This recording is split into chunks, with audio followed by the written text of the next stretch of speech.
Buenas noches, comunidad. Buenas noches a todos los que nos acompañan en esta madrugada. Soy Uriel y hoy tengo una historia que me llegó hace apenas 3 días. Viene de parte de una oyente que lleva años escuchándonos, pero que nunca se había atrevido a escribir. Se llama Marisol, tiene 34 años y vive en un pueblo pequeño entre Puebla y Veracruz.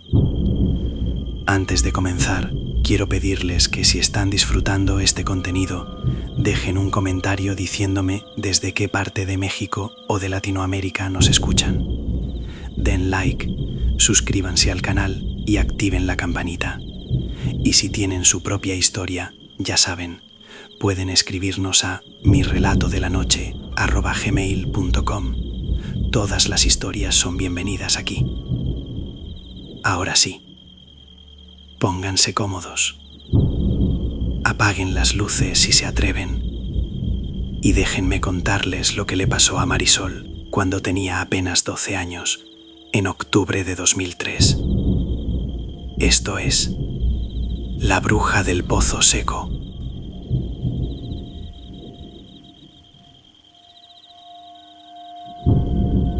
Todo empezó en las vacaciones de octubre. Yo vivía con mis papás y mis 2 hermanos en la Ciudad de México, pero cada año, sin falta, íbamos a pasar el puente del Día de Muertos con mi abuela paterna en su rancho. Era una tradición que no nos podíamos perder. Toda la familia se reunía ahí, mis tíos, mis primos, todos. El rancho de mi abuela quedaba a unas 3 horas de Puebla, por una carretera que cada año estaba peor. Era de esos lugares donde termina el pavimento y empiezan los caminos de terracería, donde las casas están separadas por kilómetros de milpas y cerros, donde cuando cae la noche, de verdad cae la noche. No hay luz de poste, no hay ruido de carros, solo el silencio del campo y el canto de los grillos. La casa de mi abuela era grande, de adobe y teja, con un patio enorme en el centro y cuartos alrededor. Tenía una cocina de leña que siempre olía a frijoles y a tortillas recién hechas. Afuera había corrales con gallinas, guajolotes y 2 vacas que mi abuelo cuidaba antes de morir. Pero lo que más me acuerdo, lo que nunca voy a olvidar, es el pozo.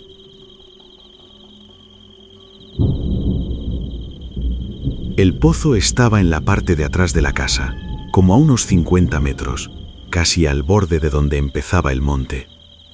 Era un pozo viejo, muy viejo.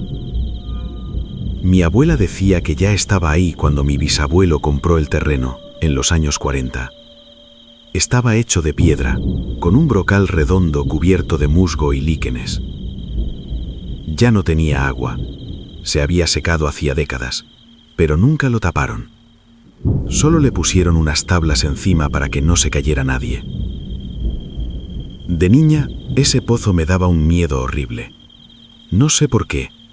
Mis primos se acercaban sin problemas, hasta se asomaban entre las tablas para gritar y escuchar el eco. Pero yo no. Cada vez que pasaba cerca, sentía algo raro en el estómago, como si algo me estuviera observando desde abajo, desde esa oscuridad que parecía no tener fondo. Ese año, el 2003, llegamos al rancho el 30 de octubre. Era jueves. Recuerdo que llovió todo el camino, y cuando llegamos, el cielo estaba gris y pesado. El aire olía a tierra mojada y a humo de leña. Mi abuela nos recibió como siempre, con abrazos y besos. Tenía el altar de muertos ya preparado. Era enorme. Ocupaba toda una pared de la sala. Tenía fotos de mi abuelo, de mis tíos que ya habían fallecido, de parientes que yo nunca conocí. Había veladoras, flores de cempasúchil, pan de muerto, mole, chocolate, todo lo que les gustaba a nuestros muertos. Esa noche cenamos en la cocina. Éramos como 15 personas. Entre pláticas y risas, mi primo Toño, que tenía 14 años y siempre andaba buscando aventuras, dijo: Oigan, ¿y si mañana en la noche hacemos algo? Es 31, noche de brujas. Podemos hacer una pijamada afuera, en el patio, contar historias de miedo. Todos nos emocionamos. Mis papás dijeron que sí, siempre y cuando nos cuidara mi prima mayor, Lupita, que tenía 18. Pero entonces mi abuela, que estaba lavando trastes, se volteó. Tenía una cara muy seria, una cara que yo nunca le había visto. Pueden dormir afuera, dijo, pero con una condición. Nadie, escúchenme bien, nadie se acerca al pozo después de que oscurezca. Y menos mañana en la noche. Se hizo un silencio incómodo.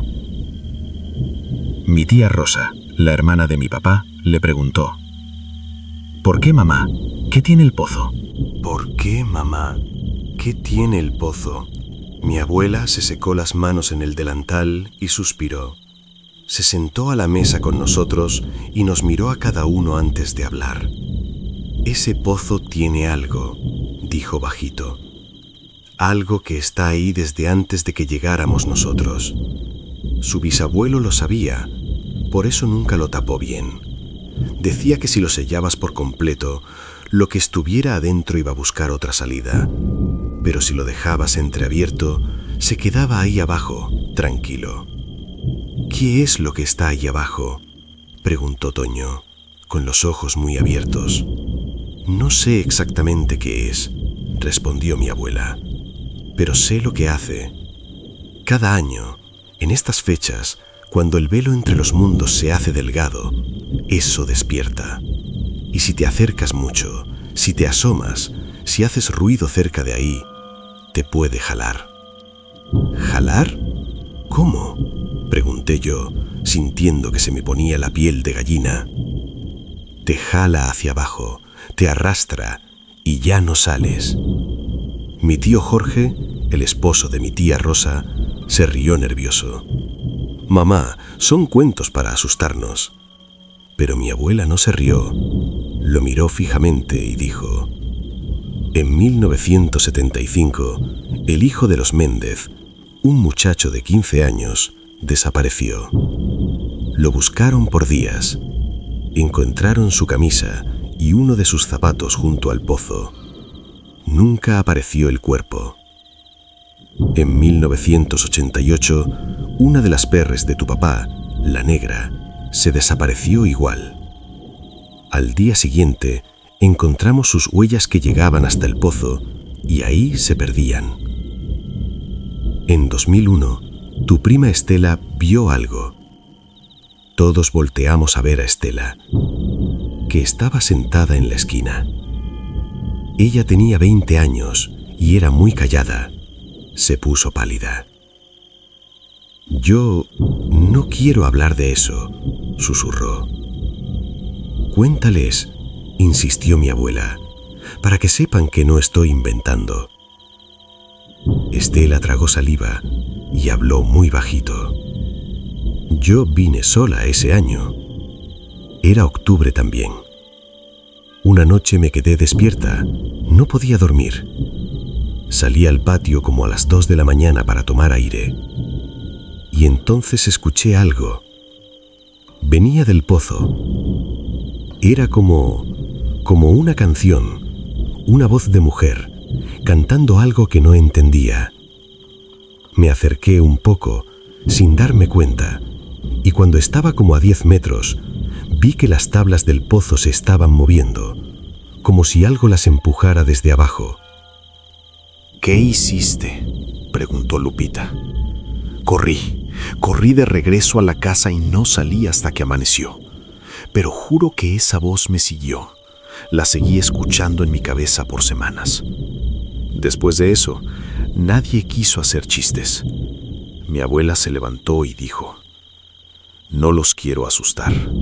Solo quiero que respeten lo que vive en este rancho. Hay cosas que son más viejas que nosotros, que estaban aquí mucho antes de que llegáramos, y va a estar aquí mucho después de que nos vayamos. Solo déjenla en paz, y ella los va a dejar en paz a ustedes.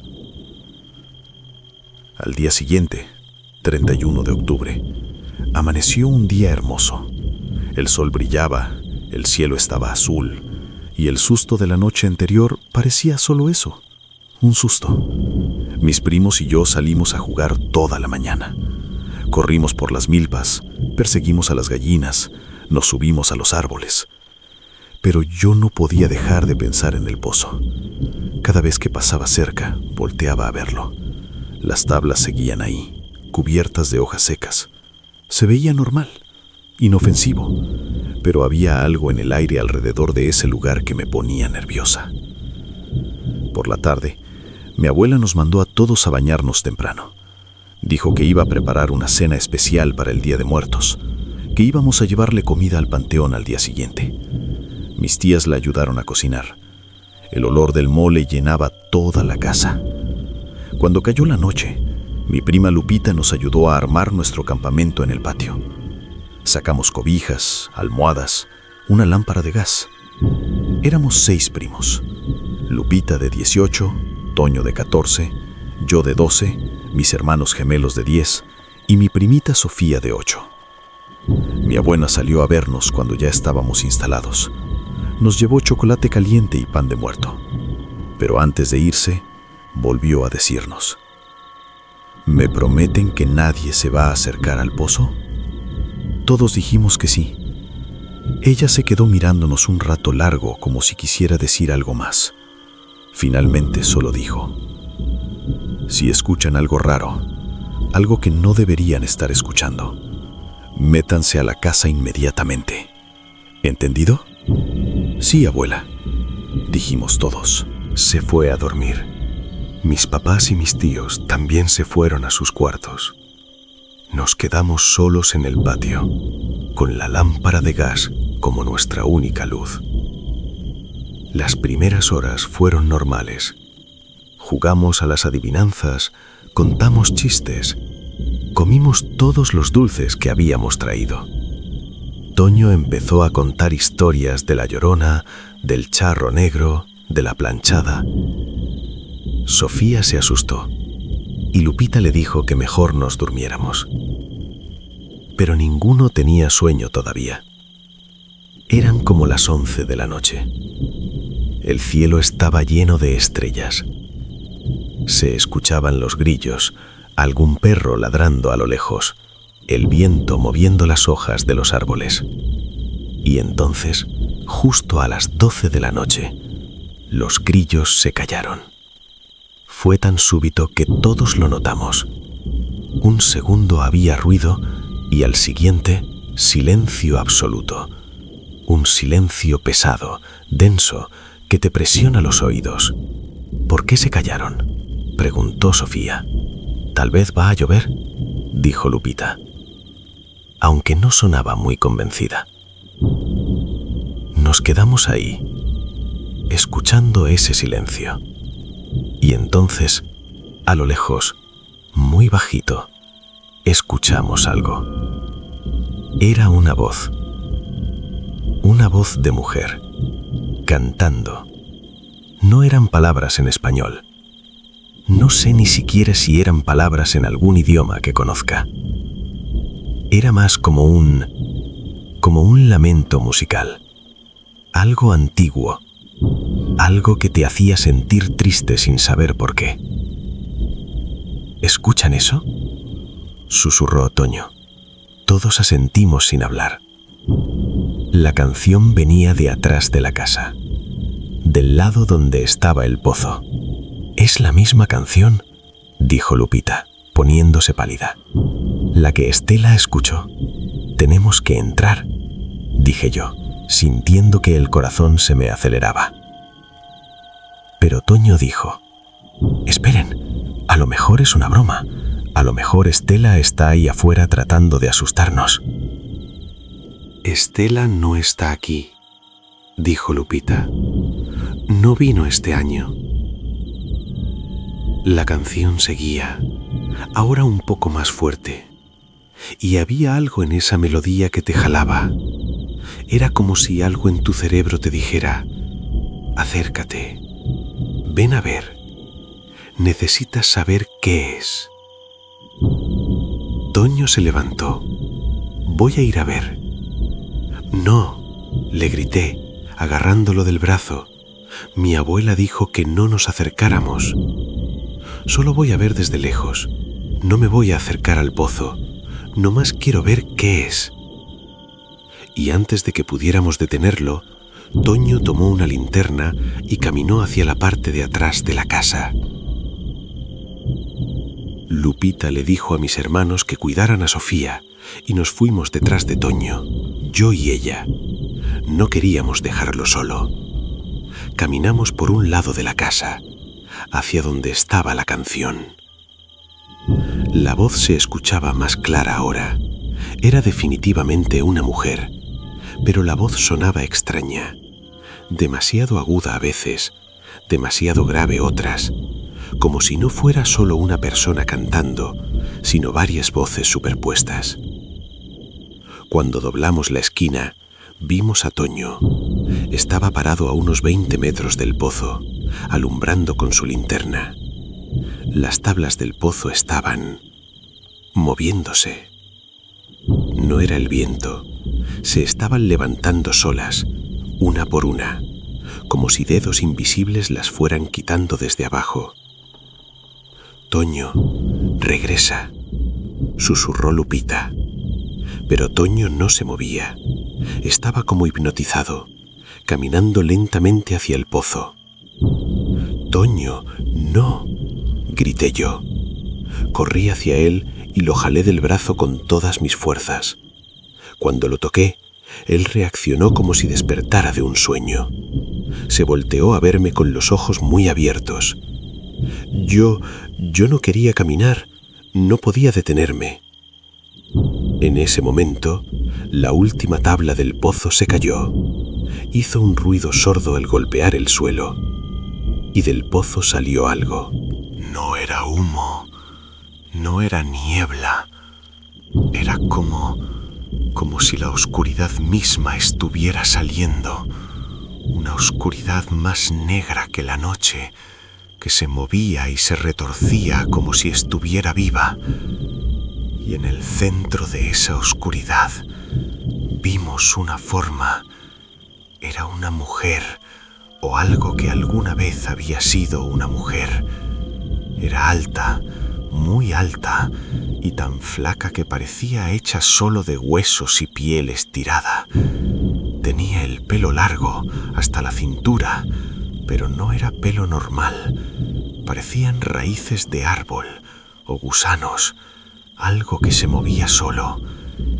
Llevaba lo que parecía ser un vestido, pero estaba hecho de trapos viejos, de hojas secas, de cosas que se pudren. Pero lo peor, lo más horrible, era su cara. No tenía ojos. Donde deberían estar los ojos, solo había agujeros negros, huecos, pero profundos, como si pudieras ver hasta el fondo del pozo a través de ellos. Su boca estaba abierta, demasiado abierta, y ahí adentro no había dientes ni lengua, solo más oscuridad. Y esa cosa nos estaba mirando. A pesar de no tener ojos, sabíamos que nos estaba viendo. La canción salía de esa boca imposible, y ahora no sonaba triste, sonaba hambrienta. ¡Corran!, gritó Lupita. Salimos disparados hacia la casa. Yo arrastraba a Toño, que seguía como en trance. Lupita iba adelante gritando. Escuchábamos detrás de nosotros un sonido horrible, como de algo arrastrándose muy rápido sobre la tierra. Cuando llegamos al patio, mis hermanos y Sofía estaban llorando. Las luces de la casa se encendieron. Mi abuela salió primero, en camisón, con una vela en una mano y algo más en la otra. Cuando vio el terror en nuestras caras, no preguntó nada, solo gritó: «¡Métanse, ahora!». Todos corrimos adentro. Mi abuela se quedó en el umbral de la puerta. Lo que tenía en la otra mano era un puño de sal. la aventó hacia el patio haciendo una línea y empezó a rezar en voz alta. No era el Padre Nuestro, ni el Ave María. Era algo más viejo, en una lengua que yo no conocía. Desde adentro, asomados por la ventana, vimos cómo esa cosa de oscuridad llegaba hasta el borde del patio, hasta donde había caído la sal. Se detuvo ahí. Su boca sin forma se abrió más, en lo que parecía ser un grito silencioso. O tal vez no era silencioso. Tal vez el sonido era tan grave que no podíamos escucharlo, pero lo sentíamos vibrar en nuestros huesos. Mi abuela seguía rezando. Su voz era firme, fuerte. No tenía miedo, o si lo tenía, no lo demostraba. La cosa intentó cruzar la línea de sal. Extendió uno de sus brazos largos y huesudos, pero en el momento en que tocó la sal, su mano se deshizo, como si fuera humo que se disuelve en el aire. La cosa retrocedió. Se quedó ahí, al borde de la luz que salía de la casa, observándonos con esos agujeros donde debían estar sus ojos. Durante lo que me parecieron horas, pero probablemente fueron solo minutos. Finalmente, empezó a retroceder. Lentamente, se fue arrastrando de regreso hacia el pozo. La vimos desaparecer en esa oscuridad de donde había salido. Cuando se fue completamente, los grillos volvieron a cantar. El aire se sintió más ligero. Era como si alguien hubiera soltado un botón de pausa en el mundo. Mi abuela cerró la puerta. Se volteó a vernos. Todos estábamos llorando, temblando, abrazados unos a otros. Ella suspiró muy hondo y dijo: «Les dije que no se acercaran al pozo». Esa noche ninguno pudo dormir. Mis papás y mis tíos también se despertaron con el escándalo. Todos nos sentamos en la sala, alrededor del altar de muertos, con todas las luces de la casa encendidas. Mi abuela nos preparó té de hierbas. Dijo que nos iba a calmar, y entonces nos contó la historia completa. «Esa cosa», dijo, «está en ese pozo desde antes de que este rancho fuera rancho, desde antes de que hubiera casas aquí. Los viejos del pueblo, los que ya murieron, decían que esto era tierra sagrada hace muchísimos años, que aquí había un cenote, un lugar donde hacían ofrendas a los dioses de abajo». ¿Qué dioses?, preguntó mi papá. «Los dioses de la muerte, los del inframundo». Pero cuando llegaron los españoles, cuando llegó la religión nueva, todos esos lugares se fueron cerrando. Los cenotes se taparon, los templos se destruyeron. Pero esas cosas que vivían ahí, esos guardianes o lo que fueran, no se fueron, se quedaron atrapados. ¿Y eso es lo que vimos? ¿Un guardián?, pregunté. «No sé qué es exactamente», dijo mi abuela. «Lo que sé es que se alimenta de vida, de energía, sobre todo de los jóvenes, de los niños. Por eso les dije que no se acercaran. En estas fechas, cuando el velo se hace delgado, cuando los muertos pueden caminar entre los vivos, esas cosas también pueden salir más fácil». «¿Por qué no tapan el pozo para siempre?», preguntó mi tía Rosa. «Porque si lo tapamos, va a buscar otra salida. Va a aparecer en otro lado. Aquí, al menos sabemos dónde está. Podemos cuidarnos». «¿Y la sal?», preguntó Lupita. «¿Por qué funcionó?». «La sal es protección, es pureza. Las cosas viejas, las cosas de antes, no pueden cruzarla. Por eso, siempre tengo sal bendita en la casa. Por eso le pongo sal a las esquinas del terreno. Es una barrera». Mi abuelo, dijo mi abuela, había aprendido todo eso de su padre, y su padre lo aprendió del suyo.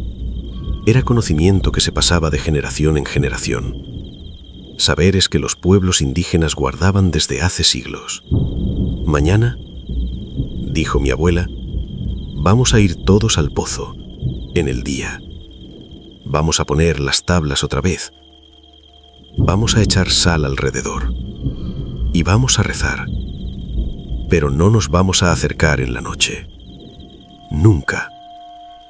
¿Me entendieron? Todos dijimos que sí. Ya nadie tenía ganas de hacer el valiente. Al día siguiente, 1 de noviembre, día de Todos los Santos, salimos al pozo cuando el sol ya estaba bien alto. Todos juntos. Los adultos adelante, nosotros los niños atrás.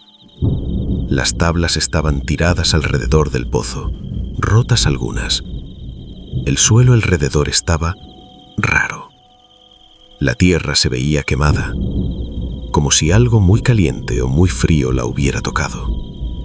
Había un olor extraño, como a metal oxidado y a tierra mojada. Mi abuela y mi tía Rosa pusieron las tablas de nuevo en su lugar. Mi tío Jorge las clavó bien. Mi papá echó sal en un círculo perfecto alrededor de todo el pozo. Y entonces mi abuela rezó. Esta vez sí, oraciones que todos conocíamos: el Padre Nuestro, el Ave María, la Magnífica. Cuando terminamos, sentí que el lugar estaba más tranquilo, como si lo que sea que viviera ahí abajo hubiera aceptado volver a su encierro. Por ahora. Toño, mi primo, nunca volvió a ser el mismo después de esa noche. Antes era aventado, juguetón, siempre buscando emociones.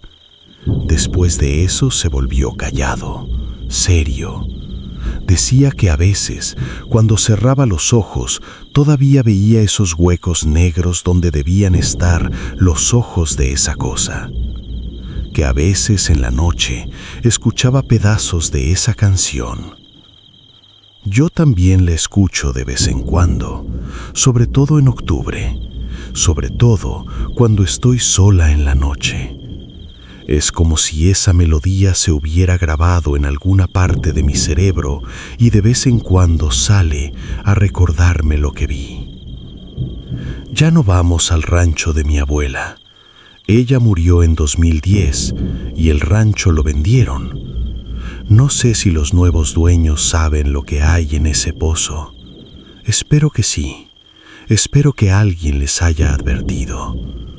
Porque esa cosa sigue ahí, lo sé, esperando, cantando su canción en la oscuridad, esperando a que alguien se acerque demasiado, esperando a que alguien escuche y no pueda resistir la tentación de asomarse. Y si alguno de ustedes, por casualidad, alguna vez va a un rancho viejo entre Puebla y Veracruz y encuentra un pozo cubierto con tablas, rodeado de sal, por favor, no se acerquen. Y sobre todo, si escuchan una canción viniendo de adentro, corran. Comunidad, esta historia me la envió Marisol hace 3 días. Ella me dijo que escribirla le ayudó a procesar lo que vivió, que durante años no pudo hablar de eso, que su familia prefería no mencionarlo, como si no hablar de ello fuera a hacer que no hubiera pasado. Pero sí pasó, y creo que es importante que estas historias se cuenten, que se compartan, porque hay cosas en este mundo, cosas viejas que existen mucho antes de que nosotros llegáramos y que van a seguir existiendo mucho después de que nos vayamos. Lo único que podemos hacer es respetarlas y escuchar cuando los que saben, cuando los viejos nos dicen: no te acerques ahí. Gracias por acompañarme esta noche, comunidad. Nos escuchamos pronto con más relatos. Y recuerden, si tienen su propia historia, escríbanos. Cuídense mucho y que descansen en paz, si pueden.